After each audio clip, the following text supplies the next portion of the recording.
Rádio Piauí.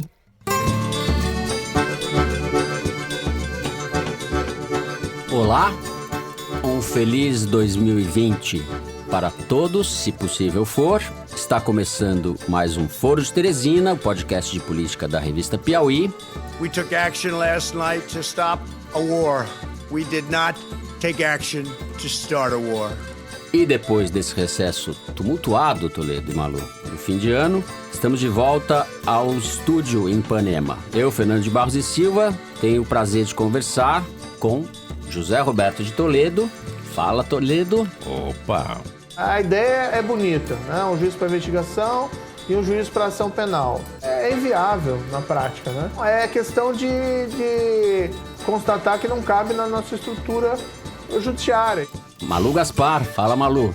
Oi, gente. A blasfêmia que eles cometeram é algo inédito no Brasil. Ninguém nunca chamou nosso Senhor Jesus Cristo e ofendeu da maneira como eles ofenderam. Vamos aos blocos do programa. No primeiro bloco nós falamos justamente da tensão entre Estados Unidos e Irã, uma tensão de escala mundial, depois da morte do general Soleimani e da resposta do Irã ocorrida nessa terça-feira. Vamos falar de tudo que está em jogo nessa história e qual o papel que vem sendo desempenhado pelo Brasil. Em seguida, no segundo bloco, a gente fala de mais um capítulo das rusgas, vamos chamar assim, entre Jair Bolsonaro e Sérgio Moro. Vamos comentar o pacote anticrime, especificamente a aprovação do Bolsonaro do juizado de garantias, que é um ponto que desagrada especialmente o ministro da Justiça. Por fim, no terceiro bloco, nós vamos falar do atentado de que foi vítima o Porta dos Fundos, o grupo de humor. A sede do grupo foi atacada na véspera do Natal, com 2 coquetéis Molotov. Esse caso tem novidades, um grupo assumiu o atentado. Nós vamos comentar um pouco como andam as investigações e quais são as implicações políticas disso. É isso, venham com a gente.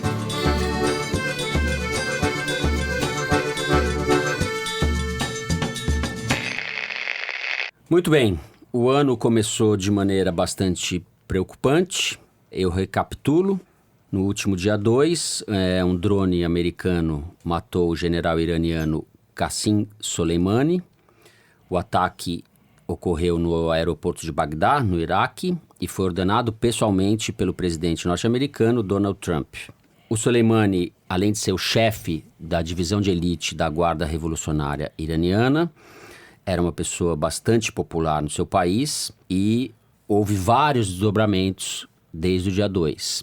Na madrugada dessa quarta-feira, no Irã, na noite de terça para nós que estamos no Brasil, o Irã contra-atacou, lançou mísseis contra 2 bases militares onde há tropas norte-americanas e tropas de outros países também no Iraque. E nesses últimos dias o mundo está vivendo aí a tensão sobre o alcance desse conflito que se iniciou.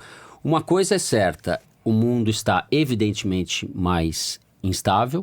Esse fato vai ter repercussão na eleição americana, eleição presidencial, que ocorre em novembro. Eu acho que vai ser um fato decisivo, contra ou a favor do Trump. E por fim, Toledo, antes de passar a bola para você, a participação brasileira até agora é mais do que lamentável. O Brasil deu mais uma volta no parafuso da vassalagem em relação aos Estados Unidos. A nota emitida pelo Itamaraty, depois da morte do general iraniano, não menciona a morte do general iraniano, fala em combate ao terrorismo e dá umas lambidas na bota, vou dizer assim, do presidente Trump. Por onde nós começamos? Bom, vamos começar pelo Qasem Soleimani, que até a sua morte era desconhecido pela maioria da população mundial e virou um personagem central. Ele tem vários adjetivos que você pode aplicar a ele, desde herói até assassino, e todos serão verdadeiros.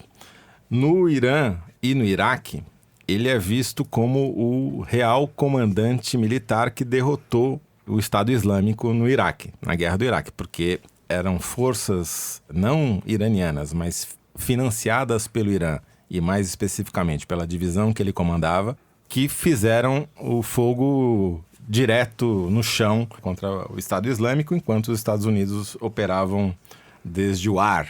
Ele e o outro militante, chefe das milícias xiitas, que estavam no carro, no mesmo comboio, que foi atacado pelos Estados Unidos. E os dois morreram e os dois eram vistos como os dois heróis nessa guerra contra o Estado Islâmico. Esse é um lado. Por isso que ele teve o enterro que teve no Irã. Milhões de pessoas nas ruas. Comoção, morreram muitas pessoas. Nessa hora, né, Toledo? Ele era um aliado americano, né? Exatamente. O que eu mais acho interessante nesse episódio é que ele mostra exatamente a política como ela é. E é uma coisa multifacetada que não tem mocinho nem bandido e tudo é muito cinza. É difícil até de você saber quem está de qual lado a qual momento. Então, na guerra contra o Estado Islâmico, o Soleimani era um aliado dos Estados Unidos. Estavam lutando contra o mesmo inimigo. Acabou. Os Estados Unidos declararam o fim da guerra contra o Estado Islâmico, embora o Estado Islâmico não tenha sido totalmente derrotado, e começaram a fazer a retirada das tropas. Aí já traíram os seus primeiros aliados, que foram os curdos, que faziam também parte dessa resistência ao Estado Islâmico no norte do Iraque. Eles foram atacados pelos turcos, que são inimigos históricos dos curdos, e os Estados Unidos deixaram os seus aliados ali vendidos nessa primeira batalha. E foram atrás do Soleimani, que é uma ameaça aos americanos há décadas. Em 1988, os Estados Unidos derrubaram um avião de passageiros iraniano. Um avião que tinha centenas de pessoas a bordo, inclusive mais de 60 crianças. Isso gerou uma enorme comoção na época. E os Estados Unidos não só derrubaram esse avião, que não tinha nada a ver com nada, como condecoraram o capitão Cooper, que era o capitão do navio Vincennes, que fez o disparo. 9 meses depois de o avião cair, a mulher do capitão Cooper teve o carro explodido nos Estados Unidos por uma bomba. E a suspeita é que quem colocou a bomba foram agentes a mando do Soleimani. Quer dizer, ele é um cara que é alvo militar ou da inteligência americana há décadas. Por que agora? Por que explodiu Soleimani nesse momento, né? Essa é a pergunta que se faz. E com que autorização, já que os Estados Unidos e Irã não estão em guerra? Pra vocês terem uma ideia, desde 1943, o governo americano não ordena a morte ou assassinato de um chefe militar de alto ranking de qualquer país. Você vai dizer, não, mas matou o chefe da Al-Qaeda? Sim, mas não era um chefe militar, era um grupo terrorista, diferente. Você está lidando com estados aqui, né? Em 1943, os Estados Unidos mataram o almirante Yamamoto na Segunda Guerra Mundial, que era o responsável pela marinha japonesa e como vingança pelo ataque a Pearl Harbor. Desde então, não havia nenhuma morte de grande figura, generais, almirantes, comandantes militares, pela inteligência americana contra outro país. Então, se abriu um precedente histórico. Segundo, o ato tem toda, como você disse na abertura, tem toda a cara de um ato político-eleitoral, porque desviou toda a ação do processo de impeachment. Processo de impeachment de que ele é alvo. Exatamente, que já tramitou na Câmara, já teve maioria a favor do impeachment na Câmara e agora está decidindo se vai mandar para o Senado, onde ele, Trump, tem maioria e espera ser absolvido. Então, ele conseguiu tirar do foco o impeachment e colocar a Terceira Guerra Mundial como o grande assunto. Então, a questão que se coloca é, por que o Trump escolheu essa opção, que era a última opção da lista de opções militares que ele tinha para se vingar, entre aspas, do Irã? Bom, tudo começa no dia 27, quando um ataque de milícias xiitas no Iraque acabou matando um americano numa instalação militar onde havia militares americanos e se supõe que era alguém ligado à CIA, ou, enfim, eles não divulgam nem sequer a identidade da vítima. Aí os Estados Unidos começaram a retaliação e lideranças iraquianas em Bagdá, muito provavelmente sob influência do Irã e mais especificamente do Soleimani, fizeram uma manifestação muito grande na embaixada americana no dia 29, escalaram os muros. A embaixada americana em Bagdá é gigantesca, ocupa acres e acres de área. Então não havia risco de tomada da embaixada como aconteceu em 79 em Teherã. É outra escala de tamanho que nós estamos falando aqui. Mas assustou, as imagens eram muito impressionantes. O manifestante gritando "Morte à América" no telhado da embaixada é uma cena que é traumática para os Estados Unidos. E a resposta do Trump, que até então tinha sido vários graus mais moderada, saiu do mais moderado para o mais radical num dia. E daí, aquela opção que os militares colocam lá, só para dizer que colocaram, mas que na verdade preferiam não adotar, foi a que o Trump escolheu. E essa foi a razão da grande polêmica, porque você escolheu pelo assassinato, esse termo está sob júdice nos Estados Unidos, tem gente que diz que é assassinato, tem gente que diz que não é, e que provoca uma instabilidade gigante na região, não só na região. Vai dizer, mas o Irã está sob embargo americano, já não consegue vender o petróleo dele, qual o impacto que isso tem no mundo do petróleo, etc. Não é exatamente o problema do petróleo iraniano, mas da possibilidade que o Irã tem, por exemplo, de atacar as instalações de petróleo da Arábia Saudita do outro lado do Golfo, como já fez com drones alguns meses atrás e cortou de um dia para o outro 5% da produção mundial de petróleo. Então, é disso que se trata o pano de fundo. Malu, Toledo está falando aí dos aspectos econômicos envolvidos nisso. Você podia falar um pouco da importância do Irã para o Brasil, inclusive comercialmente, que são dados que têm sido pouco explorados, eu acho. São 2 efeitos econômicos principais dessa crise para o Brasil. O primeiro, que é bem óbvio, é a questão dos combustíveis, porque quando sobe o preço do petróleo, automaticamente fica essa questão no Brasil. Vai aumentar o preço da gasolina? Não vai? Como é que o governo vai agir e tal? A segunda é a questão da exportação, porque o Irã é um grande cliente dos produtos brasileiros. Então, primeiro, a questão do combustível, né, da alta do petróleo. Dessa vez, ao contrário do que aconteceu nos anos 70, nos anos 80, o Brasil é um exportador. Ele produz 3 milhões de barris e exporta 1 milhão e 100 barris por dia. Isso graças ao pré-sal, que hoje responde por 2 milhões dessa produção. Uma parte dessa produção vem do pré-sal. Então, eu falei com o Décio Oddoni, que é o presidente da ANP, a Agência Nacional do Petróleo, que regula aí a questão do petróleo e dos combustíveis no Brasil. E ele disse que, pelas contas dele, a receita adicional que o Brasil tem seria suficiente, por exemplo, para compensar um aumento no preço da gasolina e no diesel para o consumidor. Seria algo assim, a cada dólar a mais no preço do barril, a arrecadação do Brasil com impostos sobre a venda de petróleo sobe algumas centenas de milhões de dólares. Então, dinheiro para fazer renúncia fiscal tem. E isso é uma coisa que acontece toda vez que tem alta no preço do petróleo, né? A gente discutiu muito isso aqui na época da greve dos caminhoneiros, porque o preço do petróleo aumentou, o preço da gasolina podia subir e ficou essa discussão. Vai ter renúncia de imposto, não vai? E o que eu entendi da conversa com o Décio, também de uma conversa que eu tive com uma pessoa da equipe econômica. Por enquanto, o governo não pretende fazer nada, nenhuma iniciativa mais proativa de intervenção. Primeiro porque é uma coisa complicada de você fazer, né? O Paulo Guedes está precisando de arrecadação e não de renúncia fiscal. Segundo, porque realmente até o Bolsonaro deu uma declaração outro dia na frente de um ministério, depois de uma reunião, dizendo: vocês falaram que eu era intervencionista, mas eu não sou, vou provar que eu não sou.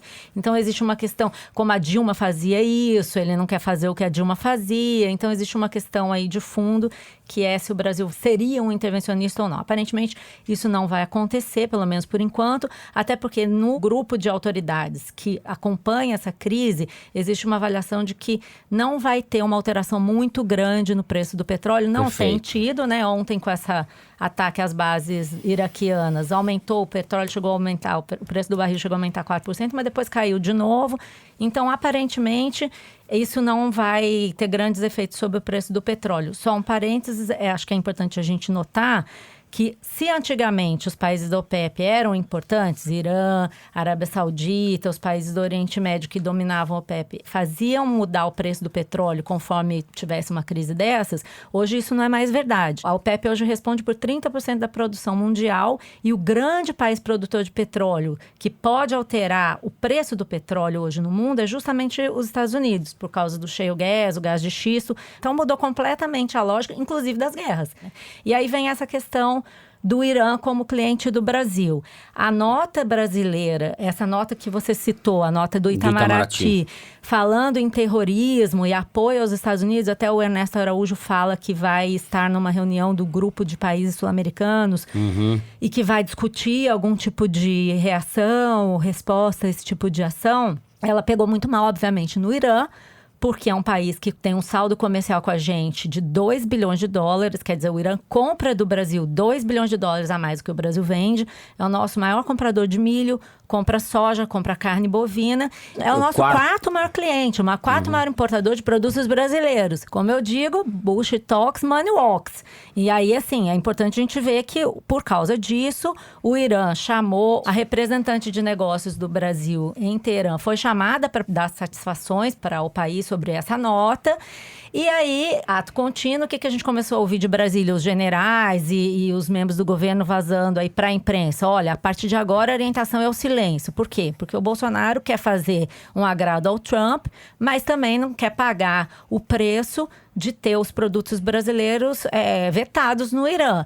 Então, eu acho que o que vai acontecer de fato, se o Bolsonaro não fizer mais nada, é ficar uma tensão, você aumenta o nível de tensão entre o Irã e o Brasil, mas aparentemente o Brasil vai ficar nessa posição de fazer essas declarações vassalas aos Estados Unidos, mas ao mesmo tempo, quando é chamado a prestar contas, tem aquela posição bem Bolsonaro, né? Ah, não foi isso que eu disse, veja bem, não, talvez, quem sabe, não, deixa disso, porque no fundo o Brasil precisa do Irã como comprador dos produtos. Então, o que eu entendi dessa crise, de como o governo está vendo essa crise, é monitorando, acham que vai ter muita tensão ainda no Oriente Médio, não esperam grandes altas no preço do petróleo e vão tentar não ter que fazer nenhuma atitude mais intervencionista quanto a combustíveis.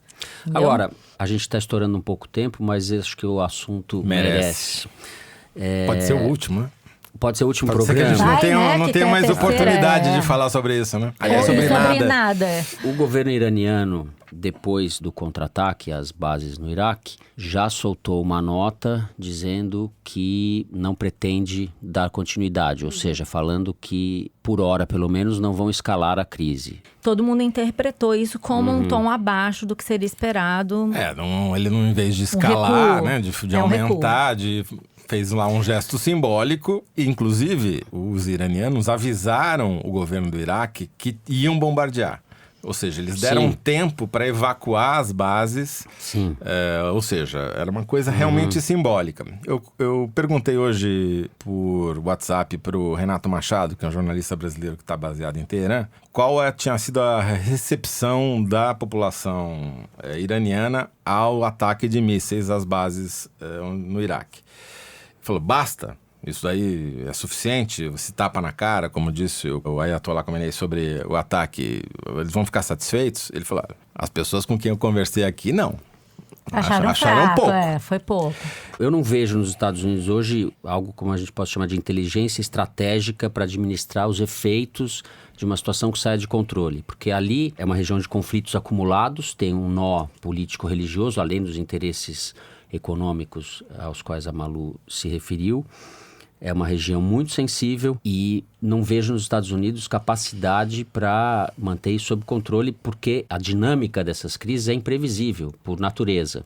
Para registrar, chamou a atenção que a Rússia, que é um país importante nesse processo, é um país que tem peso militar, peso político, prestou solidariedade ao Irã antes do ataque do Irã, disse que iria oferecer mísseis antiaéreos para o Irã. Então a Rússia se posicionou de maneira claramente favorável ao Irã. Os países da Europa estão mais cautelosos, mas ninguém endossou o que os Estados Unidos fizeram, certo? Todo mundo está pisando em ovos porque não sabe como a coisa vai terminar. E, como eu disse, embora a primeira reação iraniana pareça ser uma reação mais cautelosa, de não escalar, e os Estados Unidos também parecem não estar dispostos a ir até o final nessa história, eu acho que é bom esperar. Porque, como a Malu disse, a especialidade do Irã foi criar mecanismos de fazer guerra através de terceiros. Então, é o que em inglês eles chamam de war by proxy, né?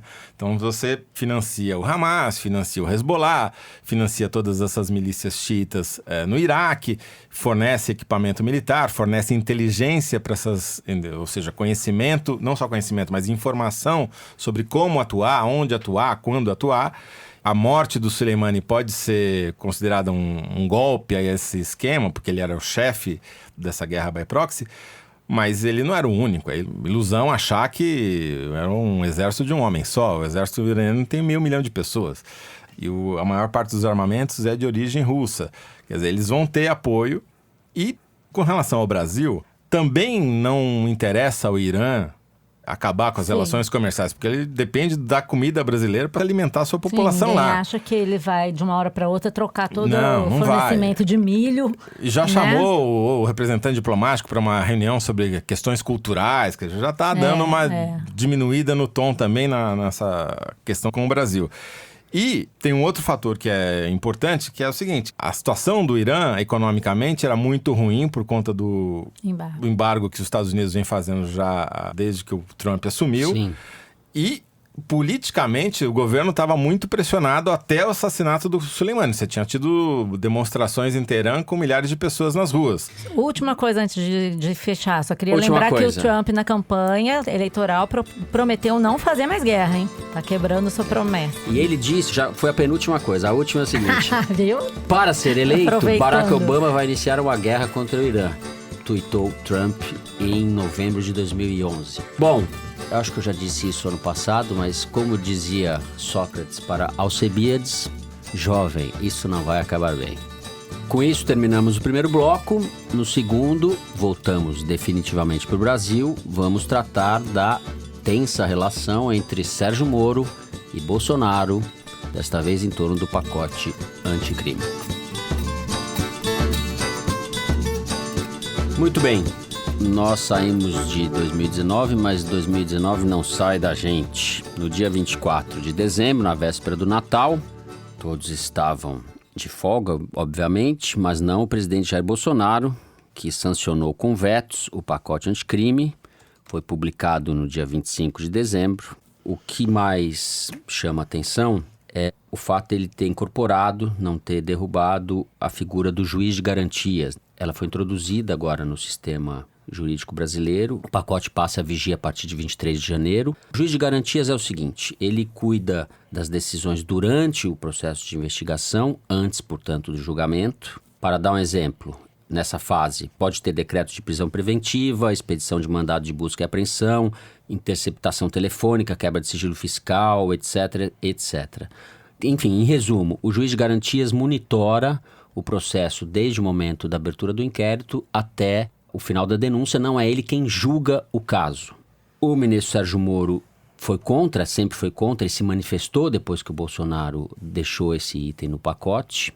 Isso é visto pelo Sérgio Moro e pelos apoiadores do Sérgio Moro como um ataque à Lava Jato. As motivações do Bolsonaro não estão claras.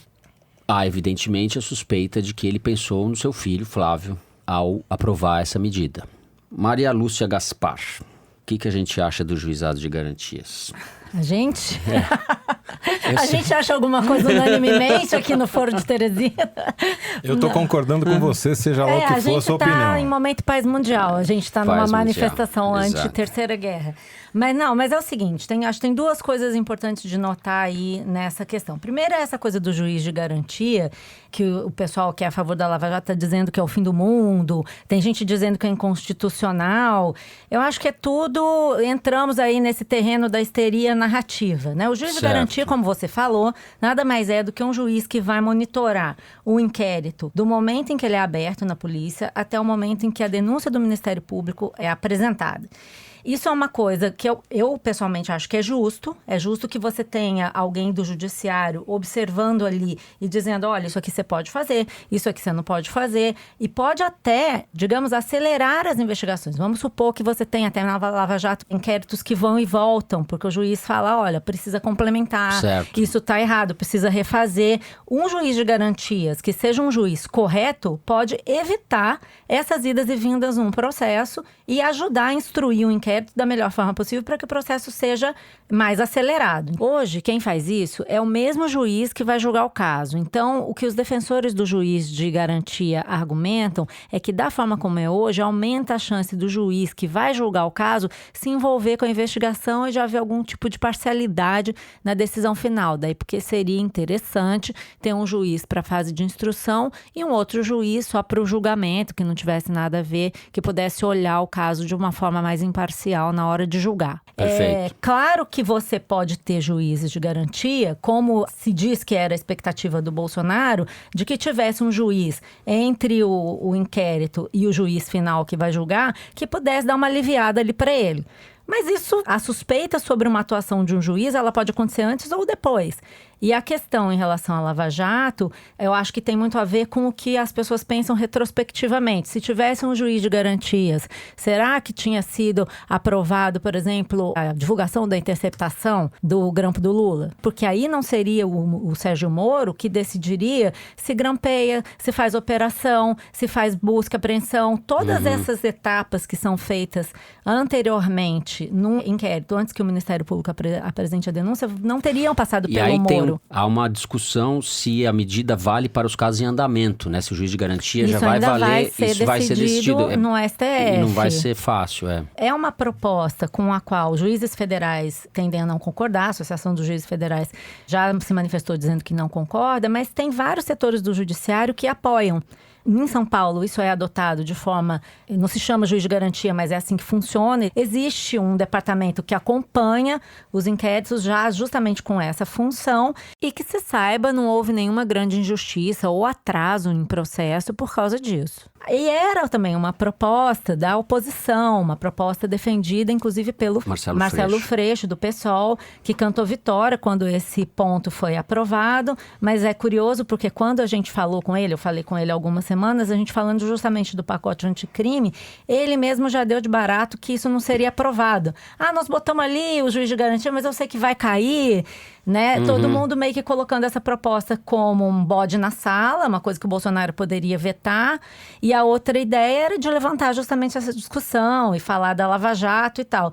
Foi quando veio a surpresa de Natal que o Bolsonaro deu esse presentinho de Noel para o Sérgio Moro, que entubou, mas não engoliu completamente, fez 2 tweets dizendo que o projeto anticrime era ok, não é o projeto dos sonhos, mas contém avanços. Sempre me posicionei, isso entre aspas, sempre me posicionei contra algumas inserções feitas pela Câmara no texto originário como juiz de garantias. Apesar disso, vamos em frente.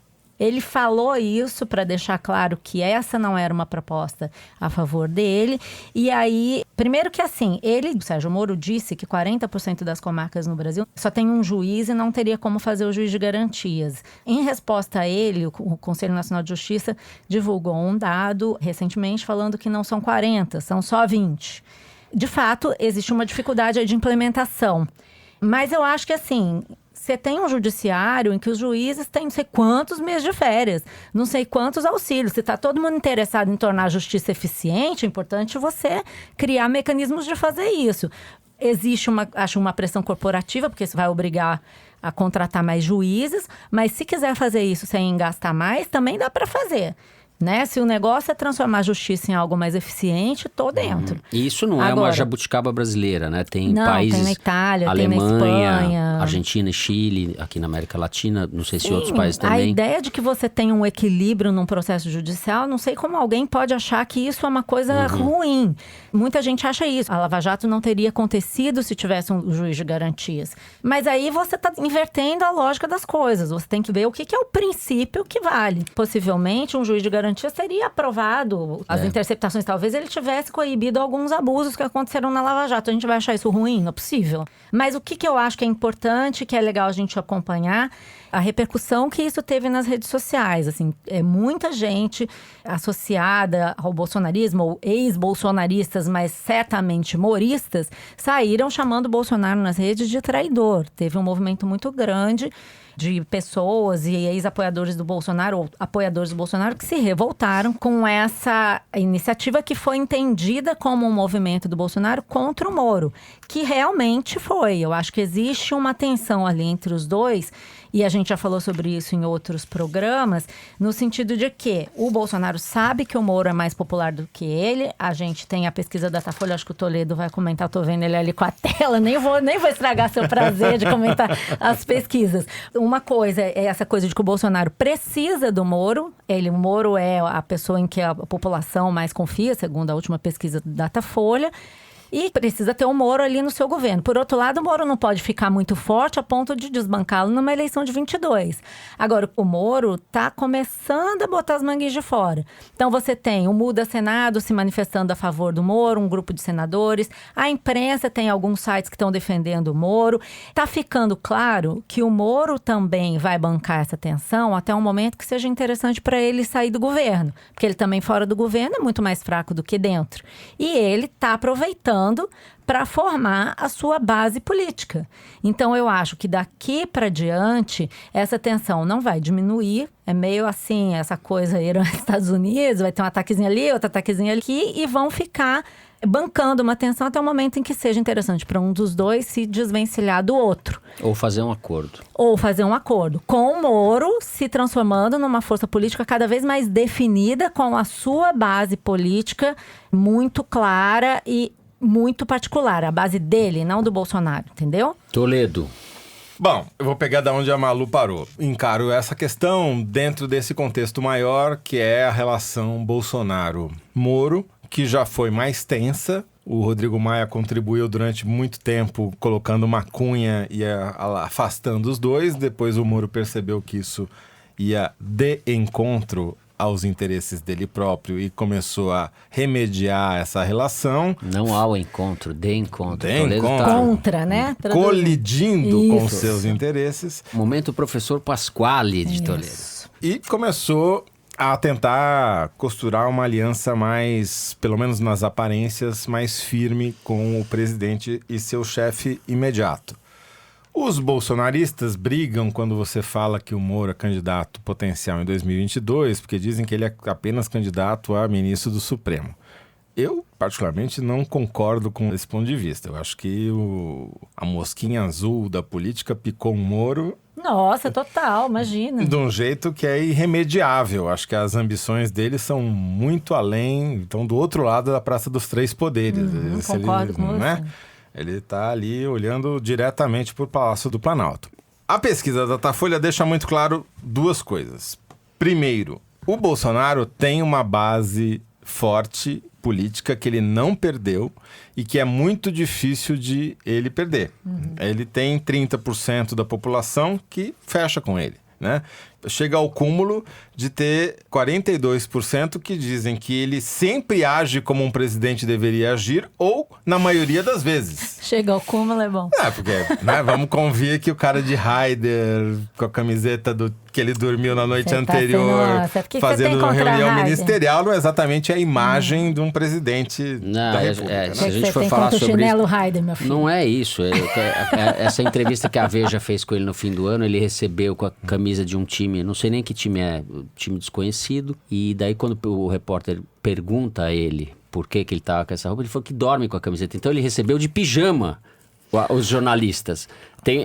Isso compõe como a figura. Jornalista é uma raça em extinção, tá tudo bem. Exato.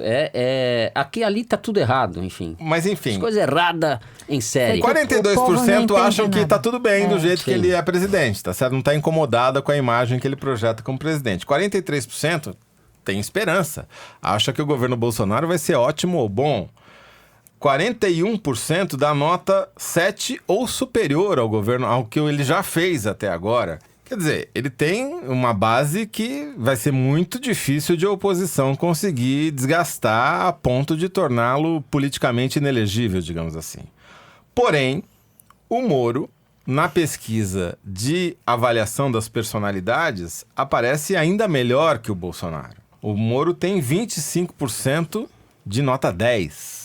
Só o Lula tem tanto nota 10. A diferença é que o Moro tem 14% de nota 0 e o Lula tem 25% de nota 0 também. Se você pegar as notas, digamos assim, que fariam um aluno passar sem precisar fazer exame, pelo menos no meu tempo era assim, ou seja, 7 ou superior, o Moro tem 25 de 10, 8 de 9, 11 de 8 e 7 de 7, o que dá 51%. Quer dizer, a maioria absoluta da população Avalia acha bem. que o Moro tá nota 7 ou superior, Confia nele. tá passando ele. Então, o Moro, sem dúvida nenhuma, é candidato. Mesmo que ele não quisesse ser candidato, vai exato. se formar um partido em torno do Moro. é Inclusive inevitável. estão disputando, né? Para qual é a legenda e qual Como ele vai se administrar filiar. isso é uma incógnita ainda, né? Exatamente. Se vai administrar já se lançando para 22, se pode até compor com o Bolsonaro e lançar uma chapa ele com o Bolsonaro, eu acho isso Difícil. duvidoso. Mas não é impossível. A eleição de 2020 ela vai ser muito importante no processo até 2022, porque ela vai distribuir as fichas políticas entre os atores, entre os jogadores. Há uma expectativa geral de que os pequenos partidos vão perder muito nessas eleições por causa da proibição das coligações nas eleições para vereador. Isso deve provocar, imediatamente depois das eleições de 22, uma recomposição partidária. Vai ter muita incorporação e fusão. Muito pequeno partido sendo absorvido por partido médio e partido médio virando partido grande. Isso vai abrir possibilidades hoje que a gente não sabe quais são para os atores do jogo de 22. Tanto para o Luciano Huck, por exemplo, que corre por fora, quanto para os atores principais. O Bolsonaro, que tem um partido que ele não sabe nem sequer se vai conseguir disputar essa eleição de 2020, e o Sérgio Moro, que vai ser cortejado, certamente, por boa parte desses partidos que podem sair vencedores dessa eleição. Um PSD, um PP, enfim, um Podemos. Esse jogo ainda vai mudar muito até chegar à época da eleição. O que eu sei é que eu acho que dificilmente o Moro e o Bolsonaro estarão na mesma legenda. Luciano Huck que corre por fora de sapatênis. Eu não aguento. De sapatênis. Melhor que Haider, pela tese de vocês, sapatênis é melhor que Haider. Melhor. No Brasil já provou que Haider tem seu valor. Tô vendo que vocês estão muito das elites. O Haider não serve, só serve o sapatênis. Depois, te falar, eu tô guardando, hein? A Malu disse agora que vê um elitismo eu na vejo. menção que você ao tem Haider contra o do presidente. Haider? Não é contra o chinelo Haider, não tenho nada, além de achar feio. Eu tenho contra, para falar como Alckmin, a desinstitucionalização da presidência, que é o que o Bolsonaro faz o tempo inteiro. Ele está avacalhando tudo e recebe os repórteres de pijama, camisa de futebol no caso. Ele está fazendo isso com o governo todo, né? E com o sistema político, etc. Então, não é o Haider, é a desinstitucionalização. Vamos chamar de uma vez as coisas pelo nome. É a Haiderização da A instituição. Haiderização. Essa vai pegar. Já vi que essa vai pegar. Bom, apesar da chinelização geral do país, ainda temos roteiro no Foro de Teresina. O segundo bloco fica por aqui e agora é hora do número da semana. Eu vou botar na roda o nosso diretor Luiz de Maza, que como sempre vai ler pra gente um número extraído da seção Igualdades do site da Piauí. Fala pra gente, Luiz. Então, gente, de agosto de 2018 a julho de 2019, a Amazônia perdeu quase 10 mil quilômetros quadrados de floresta. Vocês trataram disso aqui no programa. Muito bem. Agora, vocês sabem quanto foi desmatado nos 3 meses seguintes a esses dados? Quer dizer, agosto, setembro e outubro de 2019? Uma área... Não, mas certamente foi grave. Maior do que essa. Talvez proporcionalmente apenas. Foram quase 4 mil quilômetros quadrados de área desmatada só nesses 3 meses. Os dados são do DETER, que é o sistema do INPE, o Instituto Nacional de Pesquisas Espaciais, que emite alertas de desmatamento. Aquele primeiro dado dos 10 mil quilômetros quadrados foi calculado pelo PRODES. É um outro sistema que é usado para calcular taxas de desmatamento, um pouco mais preciso, mas ainda assim o DETER é bastante preciso. Então esses números dão uma boa dimensão da tragédia que continua acontecendo, né? É maior proporcionalmente, né? Exato, porque mesmo período de 2018... em 3 meses você desmatou quase metade do que foi desmatado em um ano, não é isso? Exato. E esses 4 mil quilômetros quadrados em agosto, setembro e outubro são o dobro do que aconteceu nesse mesmo período de 2018. Ou seja, é um sinal grave do que está por vir aí. 4 mil quilômetros quadrados, só para a gente ter uma ideia, é mais ou menos igual a 5 cidades de Nova York em área. Caramba! Esse ano de 2020, em várias áreas e especificamente na questão ambiental, acho que vai ser pior ainda do que 19, porque a roda da destruição tá agora posta em funcionamento, né? Eles estavam azeitando as engrenagens. Eu acho que agora várias coisas vão deslanchar. A gente passa nesse clima de pessimismo, não é, diretor? A gente passa para o terceiro bloco. Vamos falar do atentado à produtora de vídeos Porta dos Fundos, ocorrido no final do ano passado.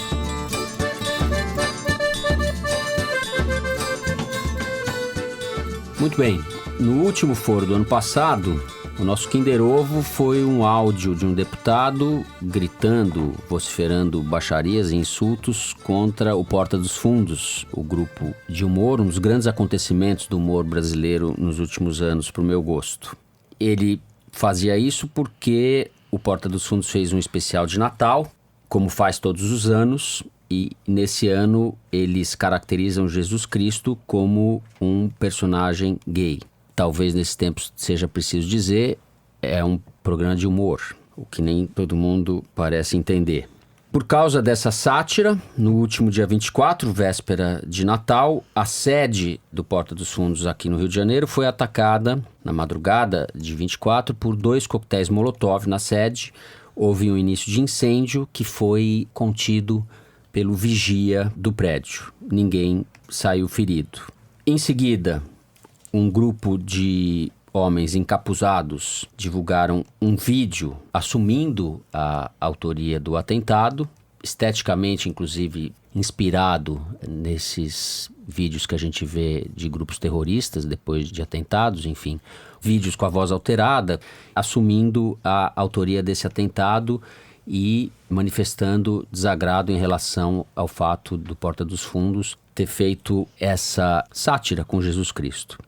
Um dos participantes do atentado foi identificado, trata-se de um sujeito chamado Eduardo Fauzi Richard Serkisi. Ele teve um mandado de prisão expedido pela polícia, mas foi para a Rússia antes de ter sido preso. Trata-se, evidentemente, de um caso grave. Além do Fauzi, havia outras 4 pessoas no vídeo. A polícia não divulgou a identidade dessas outras pessoas, mas já teria identificado essas pessoas, já saberia quem são suspeitos. Ninguém está preso. Malu, vamos falar um pouco do Fauzi, desse personagem que está identificado, que tem uma biografia um tanto quanto excêntrica. Então, uma das primeiras coisas que chamou atenção quando esse primeiro vídeo em que eles apareciam encapuzados, com a voz adulterada, veio à tona, foi a história da associação desse grupo com o integralismo, né? Começou-se a falar da emergência de movimentos integralistas, nacionalistas, os integralistas que tiveram essa associação com o fascismo no passado, e aí teria inspiração nesse movimento, né? Quando a gente vai tentar saber um pouco mais sobre o Fauzi, fica difícil a gente imaginar ele como uma pessoa vinculada a esse tipo de movimento de forma tão orgânica.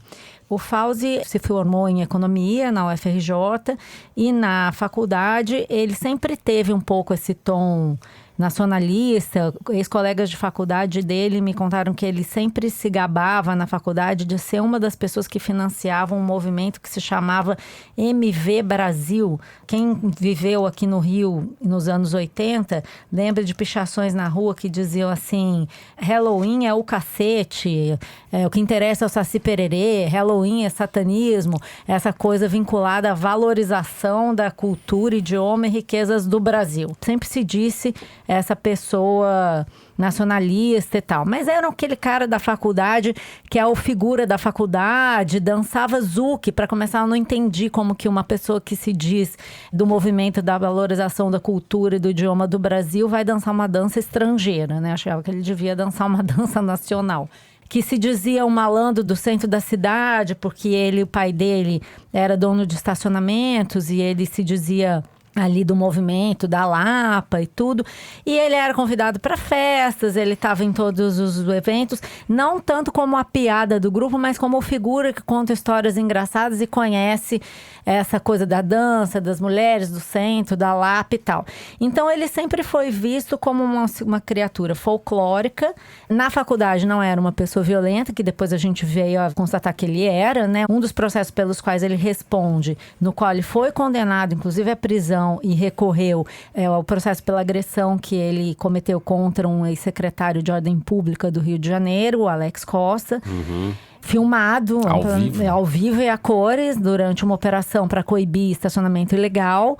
Ele deu um tapa no secretário, um soco na cabeça do secretário. Sopapo no pé da orelha. Foi preso diante das câmeras. Então é uma pessoa violenta, mas o que a gente não consegue entender e filiado ao PSL até ontem. Até ontem, que curiosamente o expulsou porque considerou muito radical. Filiado ao PSL desde 2011. Pode falar qualquer coisa. O bolsonarista Van Letra. Isso, não pode explodir. Ele me parece essa criatura assim meio fora da curva. Eu não sei se vocês viram um vídeo que ele mesmo divulgou no YouTube justificando o ataque, falando em blasfêmia contra contra Jesus Cristo, que as sátiras seriam obra de gente da elite, de uma esquerda que não entende o verdadeiro sentimento do povo em relação à religião, para justificar uma atitude claramente nada religiosa, né? Querer explodir um lugar é uma coisa que, obviamente, não tem nada a ver com os valores pregados por Jesus Cristo.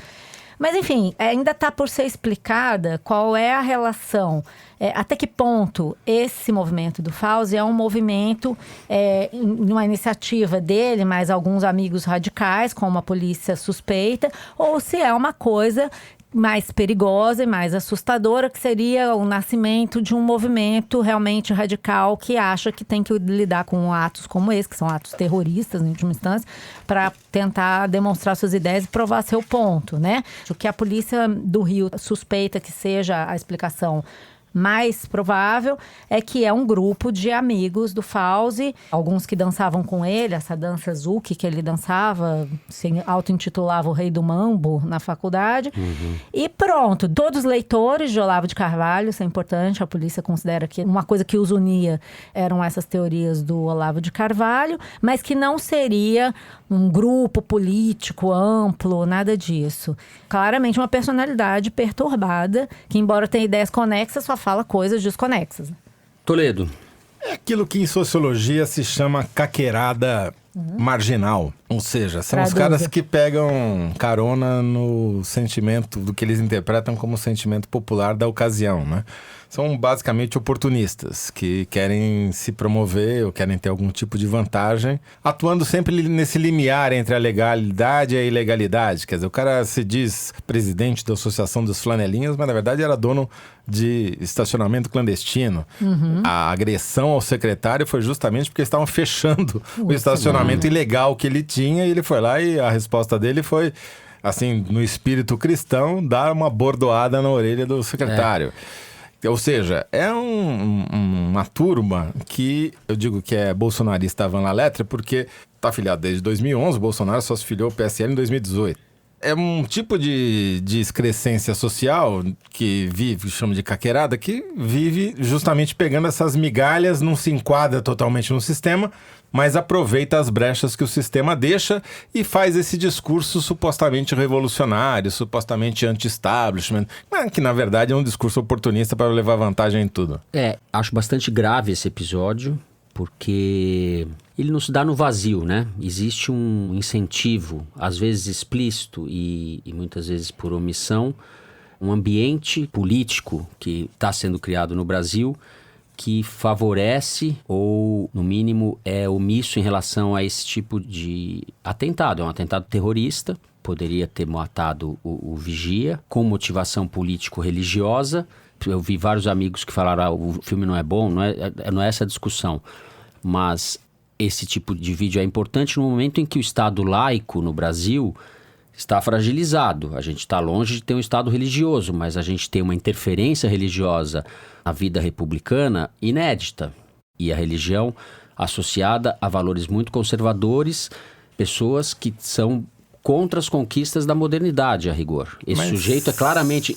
Ele é de um movimento, eu não falei isso na abertura, Comando Insurgência Popular Nacionalista da grande família integralista brasileira. Então, dimensionar esse tipo de coisa, a gente não sabe para que lado isso vai. Mas é muito bom que a polícia, e acho que a Polícia Civil do Rio, até onde eu vejo, está fazendo um trabalho decente, e a embaixada brasileira já se comprometeu com a extradição desse sujeito. O embaixador do Brasil na Rússia não é um bolsominion ainda, é das embaixadas importantes. Parece que é um sujeito comprometido com a civilização. Já estaria trabalhando para agilizar a extradição desse sujeito para o Brasil. Eu espero que isso aconteça, porque se fosse um atentado praticado por um grupo de esquerda, eles estariam todo dia... histericamente, é a mesma coisa. Sem dúvida. Então a gente tem um ambiente que favorece esse tipo de barbárie. Bom, a respeito disso que a gente está falando, a decisão do desembargador Benedito Abicair, do Tribunal de Justiça do Rio, que mandou retirar do ar o vídeo do Porta dos Fundos, mandou que a Netflix retirasse do ar, é um exemplo escancarado da escalada do obscurantismo que está comprometendo o Estado laico, invadindo a esfera pública. A sentença do juiz é extravagante, para dizer o mínimo, é uma aberração. Ele fala que tomou a decisão pensando em acalmar os ânimos e que ela vai beneficiar toda a sociedade e não apenas os cristãos. Ela não vai beneficiar ninguém. É um ato de censura, é um ato de retrocesso, de encolhimento, de afronta à liberdade de expressão no Brasil. O ministro Marco Aurélio do Supremo já caracterizou como absurda a sentença, a decisão desse desembargador. Vamos esperar os desdobramentos. É uma decisão provisória que vai ser ainda submetida ao crivo do colegiado no âmbito do TJ e certamente cai. Se não cair no colegiado, cai nas instâncias superiores. Mas o estrago, de certa forma, já está feito. É o caldo de cultura que vai escalando de maneira muito perigosa, um pouco confirmando a profecia de Alceu Valença, que eu gosto de mencionar. E tá pior, vai piorar. Por outro lado, parte dos herdeiros de Cristo, digamos assim, que é os herdeiros oficiais, né? Então, o bispo auxiliar da Arquidiocese do Rio de Janeiro, Dom Antônio Augusto Dias Duarte, condenou o ataque ao Porta dos Fundos e disse que Jesus Cristo não veio promover os ataques e a violência entre as pessoas, mas sim a paz e a harmonia. Já a CNBB, diz aqui a nossa produção, Confederação Nacional dos Bispos do Brasil, afirmou que o vídeo do Porta dos Fundos, não o vídeo dos integralistas, agride profundamente a fé cristã. No dia 17 de dezembro, o deputado Júlio César, do Republicanos do Distrito Federal, que é da Comissão de Ciência, Tecnologia e Comunicação e Informática da Câmara, tinha convidado um representante da Netflix para prestar esclarecimentos sobre o vídeo da Porta dos Fundos, o programa do Porta dos Fundos. Foi devidamente ignorado. Mas assim, até aí, isso faz parte do debate democrático. Um reclama, outro fala, ok. Faz parte. Eu não estou comparando isso ao Molotov. Eu só estou dizendo que esse tipo de iniciativa mostra uma interferência da religião na vida política, na liberdade de expressão, etc. Isso está sendo criado. A gente está vivendo um ambiente de sufocamento do campo de expressão no Brasil. Isso é evidente. E casos concretos, o Jean Willis, deputado Jean Willis, que renunciou ao mandato e foi para o exterior, para não falar dos cientistas que estão indo por outras razões, não por perseguição a minorias, mas por sentir que o Brasil não tem mais perspectiva de se trabalhar, enfim. Há um retrocesso no que a gente pode chamar de civilização brasileira ou o que resta dela. Bom, só para fechar, ele está dizendo que vai pedir asilo na Rússia, né? Que quer ficar lá. E ele mesmo disse que não se reconhece como membro desse grupo de não sei quantas mil letrinhas aí. Falou que esse grupo nem existe. Deu uma entrevista grande aqui para um site chamado Projeto Colabora, em que ele fala que foi um ato isolado. Dele com o grupo dele, mas não uma coisa de um comando político. Quer dizer que os caras pegaram carona no ato isolado dele? Ele disse isso aqui. Comando de Insurgência Popular Nacionalista da Grande Família Integralista Brasileira não existe enquanto grupo Então ele corrobora a minha opinião que é um bando de oportunistas. Sem dúvida. Isso, pelo que você lê na entrevista dele, fica claro que ele está fazendo disso uma ação, sei lá, não sei se eu posso dizer marqueteira, porque isso não é bem marketing, mas ele se diz uma pessoa falando em nome do povo que está indignado contra o sistema. É evidente, houve uma repercussão internacional muito contrária nas comunidades católicas no mundo, na Polônia, nos países que estão vivendo surtos ou tendências autoritárias e conservadoras, contra o vídeo do Porta dos Fundos. Sim. Existe mas um normal movimento que se reclame. A questão é você achar que tudo bem jogar uma bomba contra o lugar onde se faz o vídeo. Porque uma coisa não tem nada a ver com a outra. Quer dizer que os caras não podem mais dizer ou fazer piada. E eu acho que a fronteira entre as coisas está se diluindo. A questão é que você abre espaço para um maluco desse se achar empoderado para fazer uma ação dessa, né? Porque... Muito bem, assim terminamos o terceiro bloco deste longo primeiro programa do ano e passamos para o Kinder Ovo. Tudo 0-0, zerou o placar, 2020. Destreinada, cabeça vazia. Ninguém sabe nada. Solta o som aí, Dani. De tanto passar raiva com bandido e agora passando raiva com aquela esquerda nojenta que só defende bandido, meu coração novamente apresentou problema. Mas graças a Deus já foi solucionado. Tô no hospital e daqui a pouquinho tô indo para casa. Tô fazendo esse vídeo para tranquilizar, porque tem gente que não sabe, mas tem muita gente que sabe que eu ia passar por um procedimento, tá? 2 artérias entupidas. Tanto passar raiva com essas desgraças aí. Mas graças a Deus e graças ao apoio de vocês, orações de vocês, já tô firme. Não é o Galvão Bueno. Firme daqui a na pouco tô indo pra casa. Ano que vem, cacete no lombo e bala no rabo, ué. Que é bala no rabo, o quê? Cacete no lombo e bala no rabo. É o Sargento Faur. É o Sargento Faur, deputado federal pelo PSD, o mais votado do Paraná na eleição de 18, publicou o vídeo nas redes sociais no último dia 20 de dezembro, depois de ter passado por uma cirurgia de cateterismo. Nossa, edificante a mensagem dele, né? Muito edificante. Motivacional, gostei. Cacete no lombo. O Toledo não consegue nem falar nada. Eu vou voltar pras férias. Toledo se abstém. Depois dessa...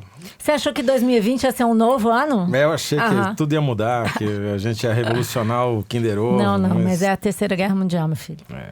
Muito bem, vamos para as cartinhas dos ouvintes, depois do cacete no lombo aqui. E bala no rabo, sempre lembrando da bala no rabo. A nossa produtora Mari Faria, como sempre, fez a curadoria das mensagens que chegaram pra gente nas últimas semanas. E eu vou começar lendo o e-mail da Camila de Souza, que falou o seguinte: durante esse ano que chegou ao fim, passei pelo menos 3 horas por dia no transporte público.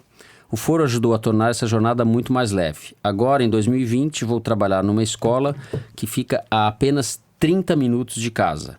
Continuarei ouvinte do foro, mas num lugar bem melhor que o ônibus lotado. Por favor, mandem um abraço para os professores da Rede Pública de São Paulo, em especial aos professores da capirotada do 6º ano, é isso? Da capirotada. Nossa, arrasou. Arrasou mesmo. Um abraço, professores da capirotada do 6º. Camila e demais professores, grande abraço para vocês. Abraço. Bom, eu tenho uma mensagem aqui que é pro Toledo, foi feita pro Toledo, da Amanda Dente, que mandou um e-mail falando assim: moro em Nova York, ouço o Foro de Teresina toda quinta-feira com o boy, que não fala português direito, mas já sabe o que é Java Porco. Muito bem. Continuem assim, amigos. Além de entender o que acontece nesse Brasil, a gente expande o vocabulário com a ajuda de vocês. Um dia teremos gravação ao vivo aqui no Brooklyn, onde o pessoal só usa a bolsinha da New Yorker porque não conhece a da Piauí. Arrasou! Se pagar, a gente vai, né? Tamo lá. Bom, já que a Amanda falou em Java Porco, eu vou ter que ler um e-mail que chegou pro Teresino. Ninguém escreve pro Toledo, mas pro Teresino chegam vários e-mails, entendeu? O Bruno Calheiro, que é produtor agroecológico em Itabuna, na Bahia, escreveu assim: caro Teresino, os chineses têm sido muito eficientes no combate ao vírus da peste suína africana, que dizimou rebanhos inteiros de porcos. Agora, diante da inépcia do nosso governo, será que o Brasil estaria preparado para enfrentar uma eventual epidemia agrícola, caso ela viesse para cá? Como anda a sua carteira de vacinação, Teresino? Não vamos ter esse problema, que o mundo vai acabar antes da epidemia. O Teresino disse que esqueceu a carteirinha dele lá inteira. Bom, tem aqui um desaforo do Raimone, com H, Raimone Neto. Ele manda um e-mail bacana, falando que adora o foro, mas diz o seguinte: acho que vocês foram reducionistas ao chamar a EBC, a Empresa Brasileira de Comunicação, de cabide de empregos. A empresa foi resultado de uma longa mobilização da sociedade pela criação de um sistema público de comunicação previsto na Constituição de 1988. Não podemos confundir o mau uso da EBC pelos governos petistas com o desmonte que os governos Temer e Bolsonaro têm promovido na área da comunicação pública. Isso está registrado o desaforo do Raimone. Antes de terminar, eu acho que a gente devia se solidarizar com os ouvintes que achavam que ia ter Foro de Teresina durante o Natal. Porque, olha só, problemas que aconteceram. O Yuri Torres disse assim: deixei uma pilha de louça imensa para lavar ouvindo Foro de Teresina e esqueci que não tem mais episódio esse ano. Será que ele ficou sem lavar louça até agora? Caraca, coitado. Tem que se solidarizar com os vizinhos. Sempre, né? Aquele fedozão dentro de casa. É que a gente ainda não incorporou bem a nossa missão terapêutica. Poxa, Yuri. O nosso primeiro programa vai ficando por aqui. O Foro de Teresina é uma produção da Rádio Novelo para a revista Piauí, com a coordenação geral da Paula Scarpim. O nosso diretor é o Luiz de Maza. As nossas produtoras são a Mari Faria e a Yasmin Santos. A Júlia Sena grava o vídeo do Foro Privilegiado, o teaser que a gente publica nas redes sociais da Piauí e no YouTube. A edição do programa é da Mari Romano e da Evelyn Argenta. O responsável pela finalização e mixagem do foro é o João Jabassi, que também é o intérprete da nossa melodia tema. composta pelos piauienses Vânia Salles e Beto Boreno. Quem faz a nossa coordenação digital é a Kellen Moraes. O Foro de Teresina é gravado no Estúdio Rastro com o querido Dani Di. Eu, Fernando de Barros de Silva, me despeço dos meus amigos. Malu Gaspar. Tchau, Malu. Tchau, gente. Feliz 2020. Vamos que vamos. E José Roberto Toledo. Tchau, Toledo. Tchau, Bela. Tchau. Tchau. Tchau. Até a semana que vem, gente.